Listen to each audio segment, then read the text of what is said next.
পেশার স্বার্থে সব এক হয়ে আপনার প্রতিবাদে ঝাঁপিয়ে পড়ুন। নাহলে আজ হয়তো সোমা মাইতি রঞ্জিতের পড়েছে, কালকে আরেকজনের উপর হতেই হবে। আমি একটা কথা বলবো, আপনাদের একটা প্রফেশন, রোজগার করছেন সংবাদ জগতের কাজ করে, আপনারা চুরি বাটপাড়ি করে রোজগার করছেন না, মাথার ঘাম পায়ে ফেলে সকালে খেয়ে বেরোচ্ছেন, কখন ফিরবেন জানেন না, রোদ বৃষ্টি ঝড় জল আপনারা জানেন না, আপনাদের জীবনে কোনো বিশ্রাম নেই।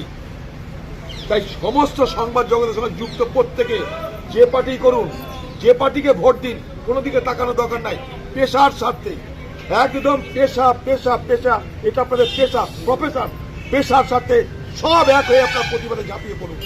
নাহলে আজ হয়তো সোমা মাইতি রঞ্জিতের পড়েছে, কালকে আরেকজনের উপর হতেই হবে।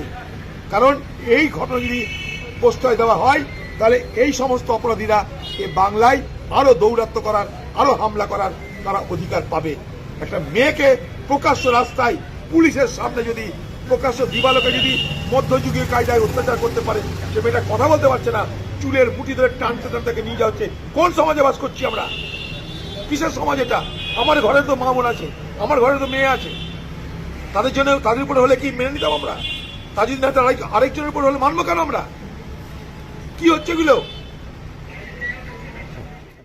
এখানকার মুখ্যমন্ত্রী যদি বলে, পরামর্শ দেয়, ভিড় হলে তোমরা যেও না, ফাঁকায় ফাঁকায় ঘুরে বেড়াও, ভিড় কোথাও যাওয়া যাবে না।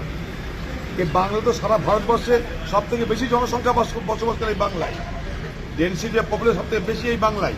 তাহলে ভিড় থাকলে আমরা যাবো না কেউ কোথাও, কারণ ভিড় থাকলে ঝঞ্ঝাট হবে। এই বাংলার মুখ্যমন্ত্রী আপনি মানুষের ভিড়েই কিন্তু বড় হয়েছেন।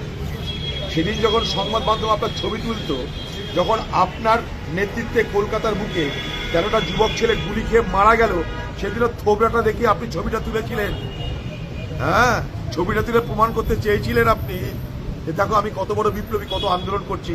আপনার খামখেয়ালি বদমাইশির জন্য 13টা যুবক মারা গেছে এই বাংলার কলকাতাতে। সেদিনও ভিড়ই ছিল, আপনার কিছু হয়নি। আপনি চালাক, আপনি তো জানেন কখন গুলি চলবে, কখন গুলি চালাতে হবে, কখন সটকে যেতে হবে। সেদিকে যখন যুবকরা গুলি খাচ্ছে, আপনি সটকে গেলেন, ফুটে গেলেন ওখান থেকে। কারণ নেত্রী হলে মৃত্যু হতে নাই, নেত্রী হলে মার খেতে নাই। এই তো আজকে সেই জায়গায় দাঁড়িয়ে আপনি জ্ঞান দিচ্ছেন পশ্চিমবঙ্গের সংবাদ মাধ্যমকে যে ভিড়ের মধ্যে যেও না। এই পৃথিবীতে যেখানে ভিড়, যেখানে সন্ত্রাস, যেখানে অন্যায়, যেখানে অত্যাচার, খবর নিতে যায় তারা পার্টি করতে যায় না, খবর নিতে যায়। সে খবর নেওয়ার অধিকারকে সুরক্ষিত করবার ব্যবস্থা সংবিধান দিয়েছে। আগামী দিনে তাহলে এই বাংলায় তৃণমূল সরকারের বিরুদ্ধে কেউ কোথাও কোনো টিভি, কোনো চ্যানেল, কোনো মানুষের বক্তব্য নিতে গেলে তাহলে তার উপর এই হামলাই হবে। তাই আমি একটা কথা